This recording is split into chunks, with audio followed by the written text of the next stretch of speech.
আমাদের একটি দফা যে দাবি দিয়েছিলাম আমরা, সেটা ছিল স্পষ্টত ফ্যাসিবাদী ব্যবস্থার বিলোপ এবং নতুন একটি রাজনৈতিক বন্দোবস্ত।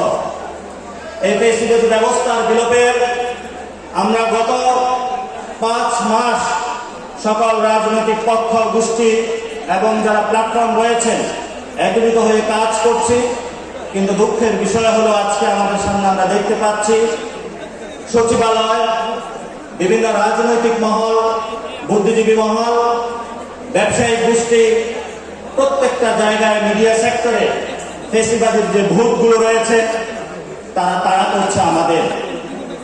আমরা যদি তাদেরকে বাংলাদেশে এমন একটি শান্তিপ্রিয় দেশে তাদেরকে ফ্যাসিবাদী ব্যবস্থার জায়গা থেকে বিলোপ না করতে পারি, তাহলে আমাদের আর কত ভাই শহীদ হবে এবং আগামীতে রক্ত দিবে।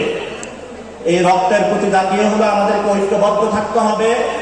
এবং নির্বাচন প্রশ্নে আমরা যে কথা বলে থাকি, আমাদের 72-এর যে মুজিববাদী সংবিধান রয়েছে, এই সংবিধানের অধীনে আমরা আর যেতে চাই না।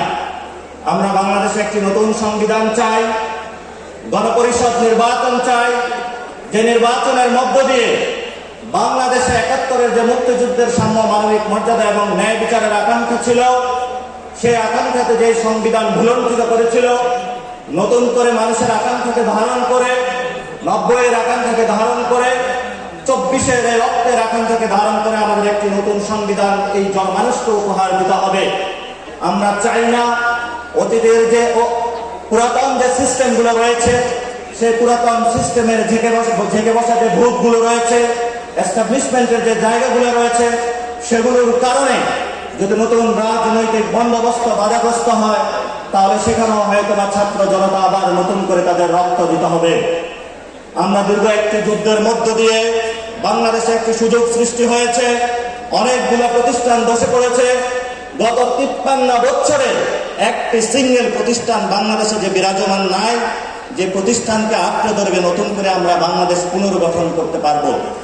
এই জন্য আমাদের বাংলাদেশে আর্মি, ব্যুরোক্রেসি, বিশ্ববিদ্যালয়, হেলথ কেয়ার, এডুকেশন, প্রত্যেকটি ধসে পড়া সেক্টরকে এই 24-এর গণ অভ্যুত্থানের যে শক্তির মধ্য দিয়ে আমাদের সামনে একটি সুযোগ সৃষ্টি হয়েছে, আমাদেরকে ঐক্যবদ্ধভাবে এই সুযোগকে কাজে লাগাতে হবে।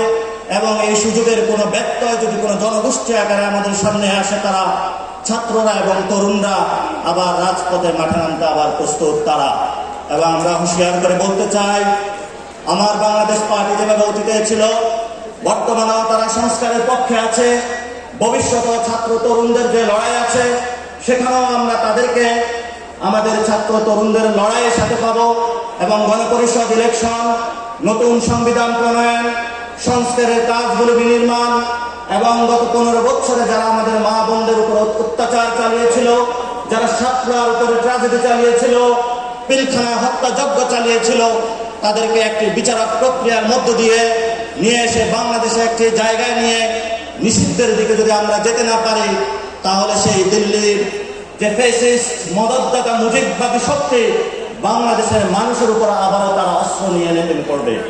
আমরা সেই অস্ত্রকে প্রতিহার করার জন্য, নতুনভাবে বাংলাদেশকে পুনর্গঠনের জন্য, দক্ষিণ এশিয়াতে ঢাকাকে নতুনভাবে উদ্ভাসিত করার জন্য, বিশ্বমঞ্চে আমার বাংলাদেশকে নতুন করে সাজানোর জন্য উদ্দীপ্ত বাসনা দিয়ে আগামের লড়াইয়ে সকলকে আহ্বান জানিয়ে জাতীয় নাগরিক কমিটির পক্ষ থেকে আপনাদেরকে শুভেচ্ছা এবং আগামীর পথ চলায় সঙ্গী এবং সারথি হওয়ার জন্য অভিনন্দন জানিয়ে আমার বক্তব্য শেষ করছি। আসসালামু আলাইকুম ওয়া রাহমাতুল্লাহ।